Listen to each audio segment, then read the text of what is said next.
Lord, please, Lord. Gagawin ko po lahat. Kahit na-spit ako pa si Edsa, gagawin ko pa ito. Ate.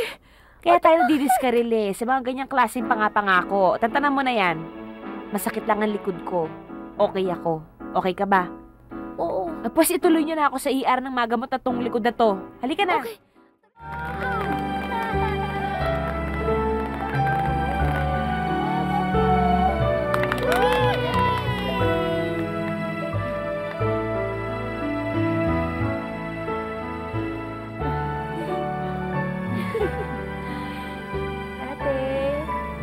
Halika nga dito.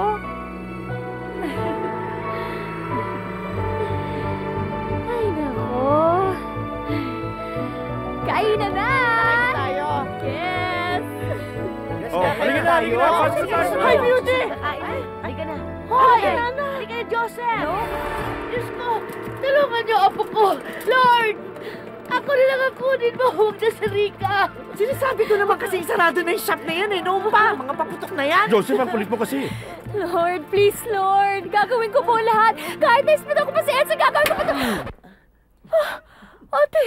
Kaya tayo nadidiskarili sa mga ganyang klaseng pangapangako. Tantanan mo na yan. Masakit lang ang likod ko. Okay ako. Okay ka ba? Oo. Tapos ituloy niyo na ako sa ER ng magamot na tong likod na to. Halika na. Okay. Tara na, dali! natin. Huwag mo kayong mag-alala, ligtas na ho siya. Siguraduhin nyo lang na laging malinis yung sugat niya para hindi ma-impeksyon. Parang narinig ko na yan 20 years ago, Doc, ha? Sa'yo rin mismo. Sa dami ng mga ginagamot namin ditong naputukan talagang paulit-ulit talaga naming sinasabi niyan. Hanyo sa susunod, ire-record ko na. Oy, Doc! Nagaba ka pa ng susunod? Mauna na ako. Okay ka rin, Salamat, Doc, ha? Sana wala nang susunod, Doc. Okay si Doc, no?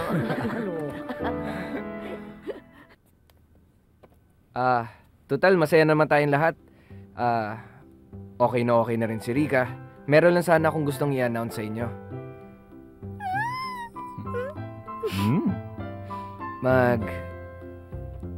Papakasal na kami ni Rika.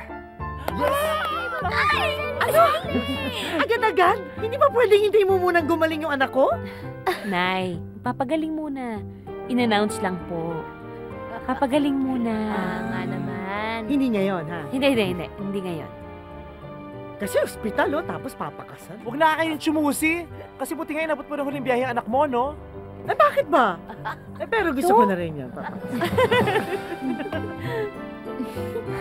Sige.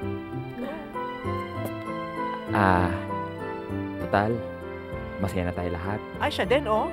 Magaling si Ate Rika. Meron sana akong gustong Announce?